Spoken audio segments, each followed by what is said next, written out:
안녕하세요. 오늘도 말씀 묵상 정주행 시리즈에 오신 것을 환영합니다. 오늘은 이제 그저께 우리 묵상에 이어서 마태복음 9장을 계속 묵상할 차례인데요. 마태복음 9장은 유난히 이제 여러 가지 가르침과 사건들이 등장을 합니다. 그래서 한 3-4번에 좀 나눠서 계속 읽어야 될 것 같은데요.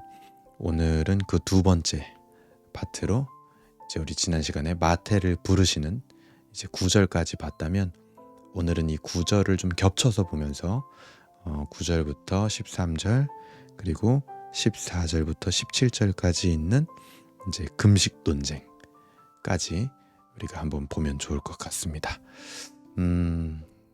그래도 우리가 마태복음 9장 같은 본문이지만 날마다 우리에게 새로운 은혜가 될 것을 기대하면서 우리 1절부터 한번 읽어보도록 하겠습니다. 마태복음 9장입니다. 제9장.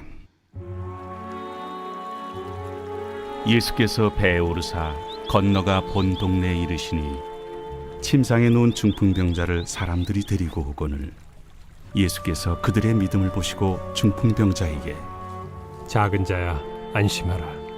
내 죄사함을 받았느니라. 어떤 서기관들이 속으로 이르되 이 사람이 신성을 모독하도다. 예수께서 그 생각을 아시고 이르시되 너희가 어찌하여 마음에 악한 생각을 하느냐. 내 죄사함을 받았느니라 하는 말과 일어나 걸어가라 하는 말 중에 어느 것이 쉽겠느냐. 그러나 인자가 세상에서 죄를 사하는 권능이 있는 줄을 너희로 알게 하려 하노라. 하시고 중풍병자에게 말씀하시되 일어나 네 침상을 가지고 집으로 가라. 그가 일어나 집으로 돌아가거늘 무리가 보고 두려워하며 이런 권능을 사람에게 주신 하나님께 영광을 돌리니라. 예수께서 그곳을 떠나 지나가시다가 마태라 하는 사람이 세관에 앉아 있는 것을 보시고 나를 따르라 하시니 일어나 따르니라. 예수께서 마태의 집에서 앉아 음식을 잡수실 때 많은 세리와 죄인들이 와서 예수와 그의 제자들과 함께 앉았더니 바리새인들이 보고 그의 제자들에게 어찌하여 너희 선생은 세리와 죄인들과 함께 잡수시느냐? 예수께서 들으시고 이르시되 건강한 자에게는 의사가 쓸데없고 병든 자에게라야 쓸데있느니라. 너희는 가서 내가 긍휼을 원하고 제사를 원하지 아니하노라 하신 뜻이 무엇인지 배우라. 나는 의인을 부르러 온 것이 아니요 죄인을 부르러 왔노라. 그때 요한의 제자들이 예수께 나와 우리와 바리새인들은 금식하는데 어찌하여 당신의 제자들은 금식하지 아니하나이까? 혼인집 손님들이 신랑과 함께 있을 동안에 슬퍼할 수 있느냐? 그러나 신랑을 빼앗길 날이 이르리니 그때에는 금식할 것이니라. 생배 조각을 낡은 옷에 붙이는 자가 없나니 이는 기운 것이 그 옷을 당기어 헤어짐이 더하게 되며 새 포도주를 낡은 가죽 부대에 넣지 아니하나니 그렇게 하면 부대가 터져 포도주도 쏟아지고 부대도 버리게 됨이라. 새 포도주는 새 부대에 넣어야 둘이 다 보존되느니라. 네, 오늘 17절까지 우리가 볼 거기 때문에 좀 중간에 끊었습니다. 그래서 내일 볼 때는 이제 18절부터 마지막 절까지 한 번에 다 봐야 될 것 같아요. 왜냐하면 이 마지막에 나온 3가지 이 사역이 같이 하나의 사역으로 우리가 해석을 해볼 수 있고, 오늘 본문은 이제 17절까지 한번 우리가 9절부터 17절까지 묵상을 좀 할 수 있으면 맥락이 딱딱 맞아 떨어지지 않을까, 그렇게 생각을 해봅니다. 이제 이 마태복음, 그러니까 복음서는 계속해서 제자도에 대해서 이야기를 합니다. 예수님을 따르는 제자들이 어떻게 믿음으로 살아야 하는지 알려주고 계신 거죠. 마치 이거를 구약으로 비교를 해보면 구약에 이 레위기와도 같다라고 볼 수 있는 거죠. 레위기에 있는 내용들이 어떤 내용입니까? 하나님의 백성들이 어떻게 살아야 하는가, 그걸 알려주는 게 레위기라고 했죠. 근데 복음서는 그것을 완성시키고 있는 겁니다. 훨씬 더 수준이 높은 가르침인 거죠. 그래서 이제는 하나님의 백성들이 어떻게 살아야 하는가를 넘어서 예수님의 제자가 어떻게 살아야 하는가를 완성적으로 가르쳐주는 거, 그게 바로 복음서라는 겁니다. 그거에 집중해서 우리가 계속 복음서를 봐야겠습니다. 오늘 첫 번째 단락 9절부터 13절까지는 이제 마태를 부르신 예수님에 대해서 지난 시간에도 말씀을 드렸습니다. 마태를 부르신 게 어떤 의미이고 또 당시에 세리가 어떤 인물이었는지 봤죠. 그래서 그 중요한 게 뭐였죠? 마태가 어떤 인물이었는지 그게 중요한 게 아니라 마태를 부른 예수님이 어떤 분이셨는가, 이게 부르심의 중요한 지점이라는 거예요. 우리가 어떤 인물이느냐 이게 중요한 게 아니라 우리를 부르시는 예수님이 어떤 분인지 우리는 집중해야 된다는 겁니다. 자, 그러고 나서 10절, 예수께서 마태의 집에 앉아 음식을 잠수실 때에 많은 세리와 죄인들이 와서 예수와 그의 제자들과 함께 앉았더니, 그래서 마태가 이제 예수님을 따르기로 하고 세리를 이제 그만두게 되는 거죠. 그래서 예수님의 제자로 부르심 따라서 갈 때 아마 그 주변에 자기랑 함께 세리 일을 했던 친구들을 불러 모았던 것 같아요. 그래서 뭐 송별회 같은 걸 하지 않았을까요? 내가 이제 세리를 그만두고 예수님을 따라갈 거다 해서 다 모여가지고 이제 다 주변에 이제 뭐 세리들인 거죠. 친구들이 식사를 한 겁니다. 근데 그때 그 모습을 보고 11절에 보면 바리새인들이 정죄를 합니다. 너희 선생은 어찌하여 세리와 죄인들과 함께 잡수시느냐 하면서 정죄를 해요. 세리 마태와 그 친구들도 당연히 세리였을 텐데 그 죄인들과 함께 식사를 하는 게 문제라는 거죠.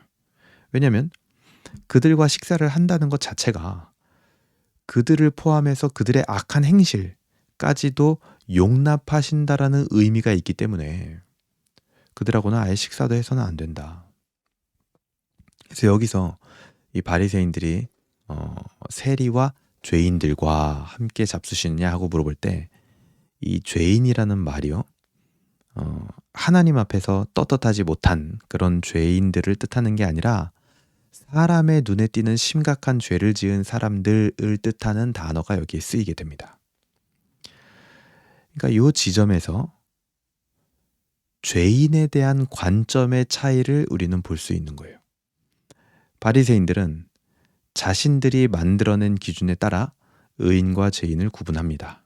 하지만 예수님은 누구든지 하나님의 뜻에 반대하는 자가 죄인이라고 했고, 그렇기 때문에 가장 경건하다고 자부하는 바리새인들도 죄인이 될 수 있었다라는 거죠. 예수님의 기준에서 볼 때는요. 예수님께서 그 바리새인들의 생각을 들으시고 뭐라고 하시냐면 건강한 자에게는 의사가 쓸데없고 병든 자에게 의사가 필요하다라고 12절에 말씀을 하십니다. 죄인들에게는 오히려 하나님의 긍휼이 더 필요하다라는 사실을 강조하신 것이죠. 이것이 바로 하나님의 뜻인 겁니다. 근데 그 뜻에 반대한다? 그러면 그들이 오히려 뭐예요? 죄인인 거예요.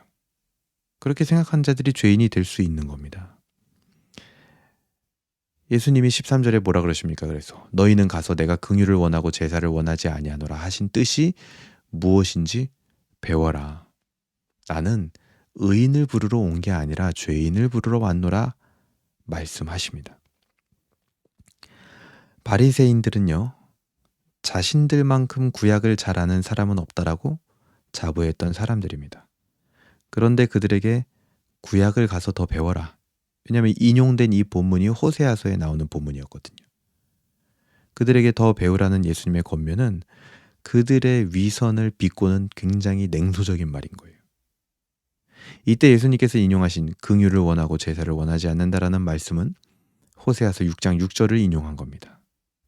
그게 무슨 뜻이었냐면 선지자가 뭘 비판한 거냐면요, 여호와 하나님을 배신한 나라가, 그러니까 율법의 정신을 망각한 채로 막 제물은 드리고 있는 거예요. 하나님 앞에 율법의 정신은 잊어버린 채로 제물만 드리는 거, 그거를 비판하면서 얘기한 게 호세아 6장 6절입니다.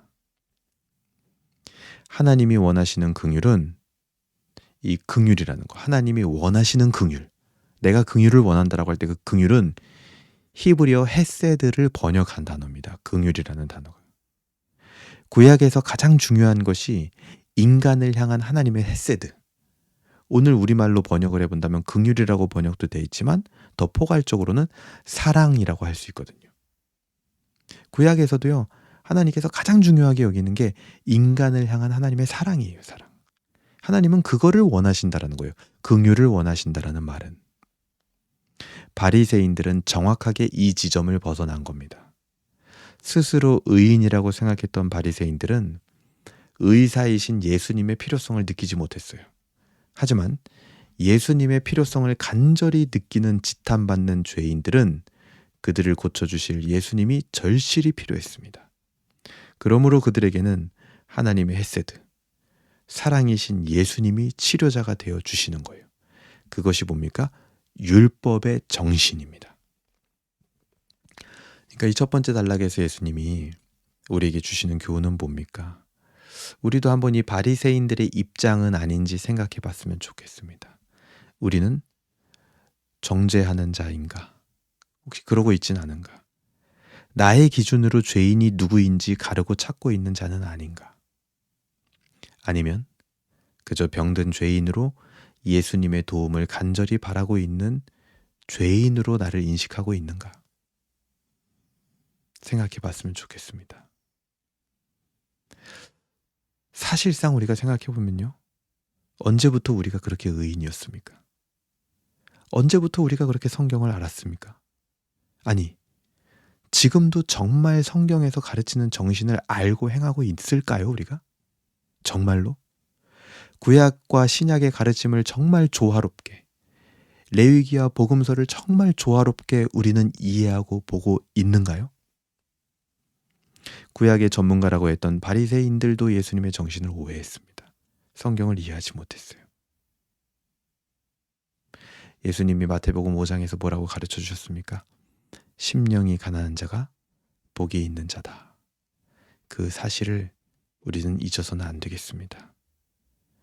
우리는 누군가를 정죄하거나 나의 기준으로 죄인이 누구인지 가르고 그 죄인을 찾아내고 정죄하고 죄인을 벌하고, 그것은 정확하게 율법과 구약의 정신이 아닙니다. 복음서의 정신은 하나님의 사랑, 이 그들에게 필요하다라는 거, 그거를 인정하는 거, 그게 바로 복음의 정신이죠. 그러므로 우리는요, 나 스스로가 병든 죄인이고 예수님의 도움을 간절히 바라는 그 마음을 갖는 거, 그게 제자가 가져야 될 마음가짐이라는 겁니다. 그리고 내가 그랬던 것처럼 다른 이에게도 예수님의 그 사랑이 필요하다라는 거, 그런 마음을 갖는 게 바로 예수님의 제자 그룹이다 라는 거죠. 그리고 나서 14절부터 17절까지는 금식 논쟁에 대해서 이야기를 하는데요. 예수님께서는 율법을 폐하러 오신 것이 아니라 완성하러 오셨다라고 스스로 말씀해 주셨습니다. 예수님께서 시작하신 하나님 나라는 구약과 연관이 있다. 너희들이 사랑하는 그 구약과 관련이 있다라는 것을 유대인들에게 강조한 거죠. 하지만 동시에 구약과 신약은 분명한 차이와 대조적인 면이 있습니다. 방금도 죄인을 대하는 관점을 이야기하면서 우리는 분명한 차이와 대조적인 면을 느꼈죠. 그래서 이를 일컬어 학자들은 구약과 신약의 단절성이다 이렇게 얘기합니다. 그러면서 동시에 연속성도 있다라고 얘기를 합니다. 오늘 이 금식 논쟁 14절부터 17절까지의 이야기는 지금까지는 연속성을 이야기했다면 이 본문은 단절성을 강조하십니다. 예수님께서. 14절에 그때 요한의 제자들이 예수께 나와 이르되 우리와 바리새인들은 금식하는데 어찌하여 당신의 제자들은 금식하지 아니하나이까? 요한의 제자들이 질문을 하죠. 요한의 제자들은요, 바리새인들과 같은 경건주의를 지향했습니다. 그들의 기준이 예수님의 제자들의 방식, 그들의 삶과 사역의 방식과는 달랐기 때문에 굉장히 심기가 불편했던 것 같아요. 게다가 자기 스승인 요한은 감옥에 갇혀 있고 예수님의 인기는 날로 높아져 가니까 얼마나 불안했겠습니까? 그래서 이들은 물어봅니다. 왜 예수님의 제자들은 금식하지 않습니까? 근데 이때 제자들이 하지 않은 금식, 그게 뭔지가 중요한데요. 이때 금식은 율법에서 요구하는 금식인 그 속죄일 금식 그거는 아닌 것 같아요. 왜냐하면 예수님과 제자들도 속죄일 금식은 했을 것으로 봅니다. 많은 성경학자들이. 왜냐하면 율법을 지켰기 때문에요. 그러면 이들이 말하는 이 금식, 예수님의 제자들이 하지 않았던 금식은 뭐냐면 자신들과, 그러니까 요한의 제자들이 볼 때 자신들과 바리새인들이 했던 그 전통에 해당하는 금식이 있거든요. 또 일주일에 2번씩 하는 거. 그거를 하지 않는다라는 거예요. 그래서 이 질문을 하니까 예수님이 뭐라고 하셨냐면 15절에 아직은 금식할 때가 아니다. 왜냐면 지금 혼인집 손님들이 신랑과 함께 있는 동안 슬퍼할 수 있냐?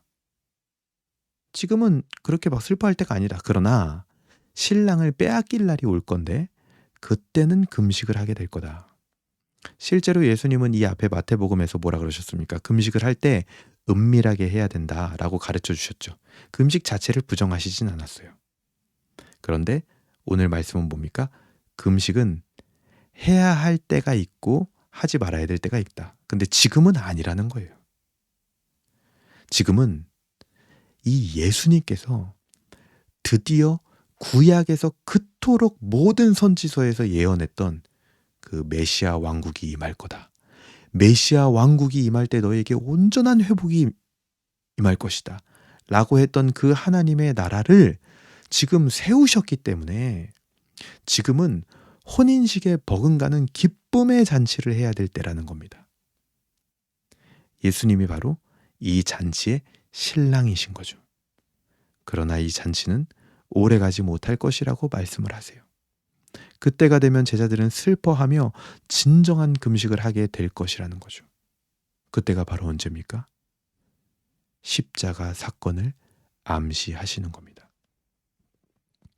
예수님께서는요, 요한의 제자들과 바리새인들이 추구하는 율법과 자신과 제자들이 추구하는 새 율법을 비유를 통해서 말씀을 해주십니다. 그들이 이해를 못하는 것 같으니까.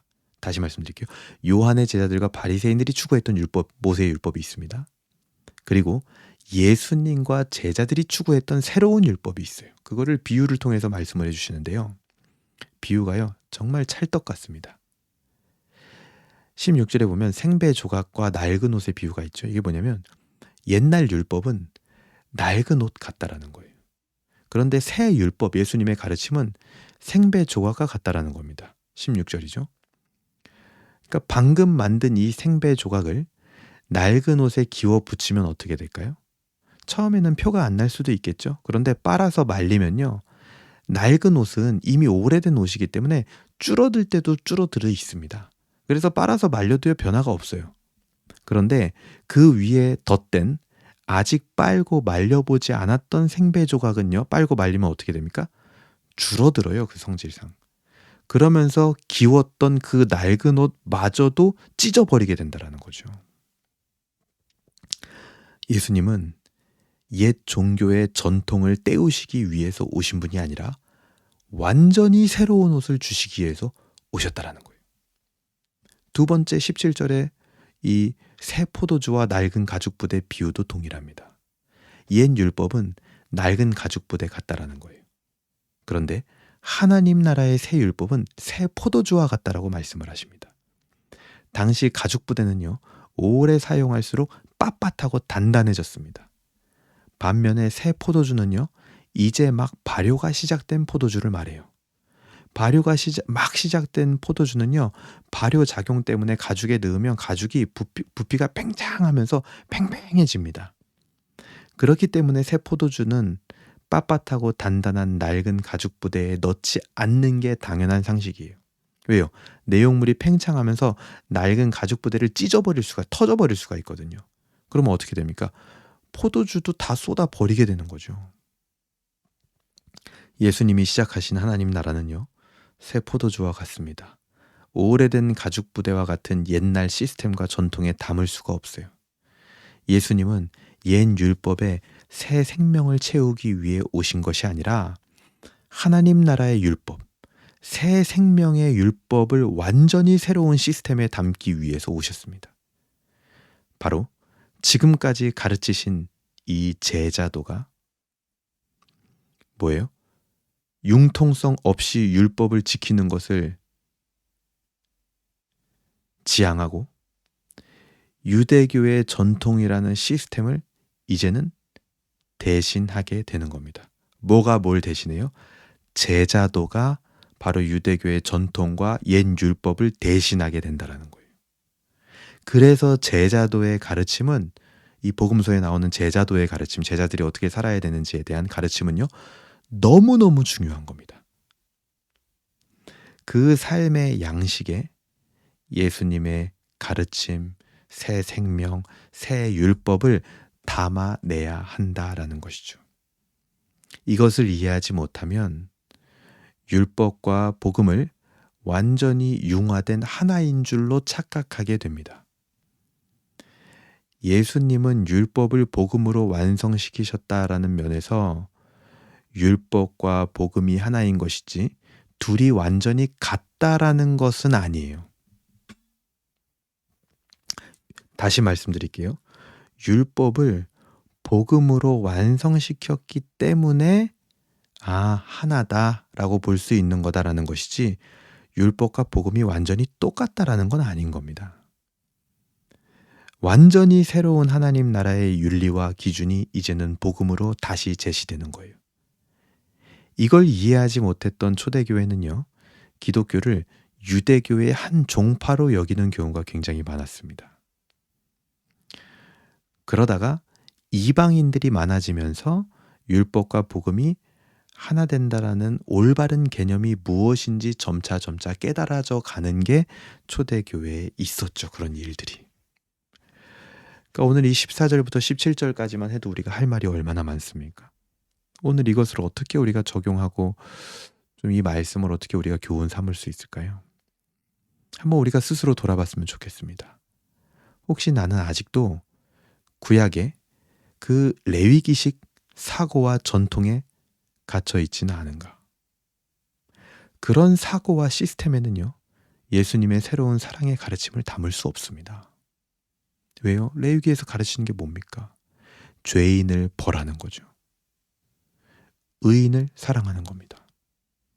그런 사고와 시스템에는요, 예수님의 새로운 사랑의 가르침을 담을 수 없죠. 왜요? 예수님은 죄인을 부르러 왔다고 하셨거든요.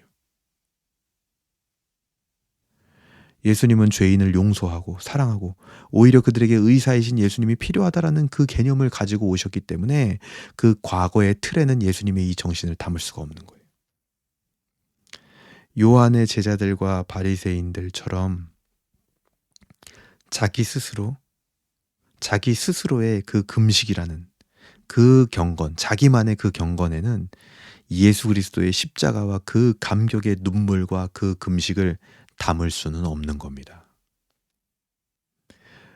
복음서를 통해서 예수님의 새로운 가르침을 통해서 우리 모두가 진정한 예수님의 제자로 거듭나길 소망합니다.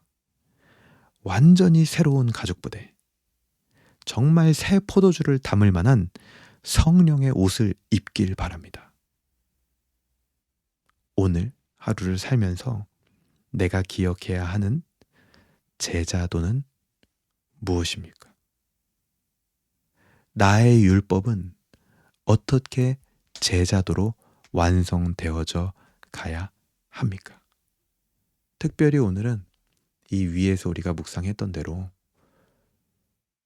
죄인들과 함께 잡수신 예수님, 오히려 병든 자에게 내가 필요하다라고 말씀하신 예수님, 여호와 하나님께서도 긍휼을 원하신다라고 말씀하신 그 율법의 정신과 뜻, 그것을 우리가 오늘 기억하고 내가 죄인을 바라보고 사람을 바라볼 때 어떤 감정과 어떤 관점을 가지고 있었는지 우리가 돌아볼 수 있으면 좋겠습니다. 특히나 교회 공동체 안에서도 마찬가지죠. 교회는 죄인들이 가득합니다. 부족하고 연약한 사람들이 많습니다. 하지만 그들을 바라볼 때 과연 나는 예수님과 같은 눈으로 그에게 예수님의 은혜가 임해야 한다라는, 그에게 오히려 하나님의 사랑이 임해야 한다라는, 하나님의 사랑을 갈구하는 그가 사실은 예수님을 만날 자라는 그 사실을 나는 인지하고 있었는지, 오히려 아는 건 많지만 뻣뻣하게 예수님이 왜 필요한지 알지 못하고 있다면 그것은 어쩌면 요한의 제자들과 바리새인들과 같은 모습일 수 있다라는 겁니다. 그렇게 사람을 바라보는 관점, 영혼을 바라보는 관점을 완전히 뒤바꿀 수 있는 오늘 하루가 되길 주님의 이름으로 소망합니다. 제가 기도하고 오늘 묵상을 마무리하도록 하겠습니다. 하나님 아버지 감사합니다. 오늘 마태복음 9장 또 두 번째로 우리가 묵상을 하게 됩니다. 오늘 이 금식 논쟁을 통하여서 예수님께서는 예수님이 가르치신 그 제자도의 새로운 율법을 완전한 새로운 시스템, 완전히 새로운 삶의 양식과 관점에 담기 원하시는 것을 우리가 보게 되었습니다.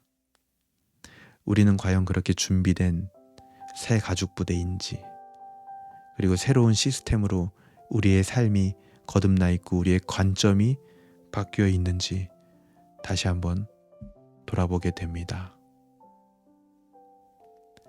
예수님께서 오늘 말씀하여 주신 대로 우리가 사람을 바라볼 때 어떤 관점을 가지고 바라보고 있는지, 혹시 아직도 사람을 판단하고 정죄하는, 죄인과 의인으로 나누는, 이것을 하는 사람 하지 않는 사람으로 나누는 그런 과거의 전통의 얽매인 관점으로 사람을 바라보고 있지 않은지 돌아봅니다.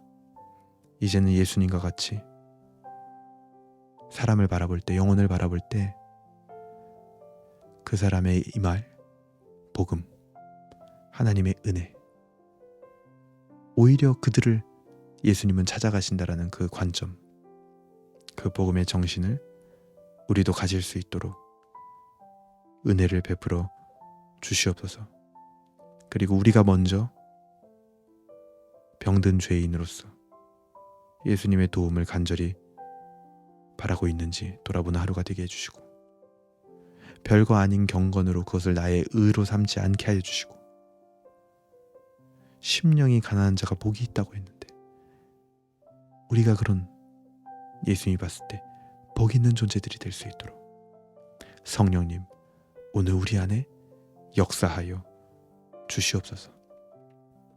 오늘 하루도 하나님께 의탁드립니다. 우리의 삶의 모습이 정말 새 부대와 같이, 새로운 시스템과 같이 새롭게 재편되게 하여 주시옵소서. 우리의 말과 행실로 드러나게 하여 주시옵소서. 감사드리며 예수님의 이름으로 기도합니다. 아멘. 네, 우리 계속 복음서 묵상하면서 정말 새로운 깨달음이 많고 또 강력하게 예수님께서 제자도라는 게 무엇인지, 또 새로운 복음의 가르침이 무엇인지 가르쳐 주시는 것을 보게 됩니다. 그것을 우리의 몸과 마음이 다 소화할 수 있으면 좋겠고요. 오늘 하루도 하나님께 영광 돌리며 또 하나님을 즐거워하는 하루 되시길 바랍니다. 감사합니다.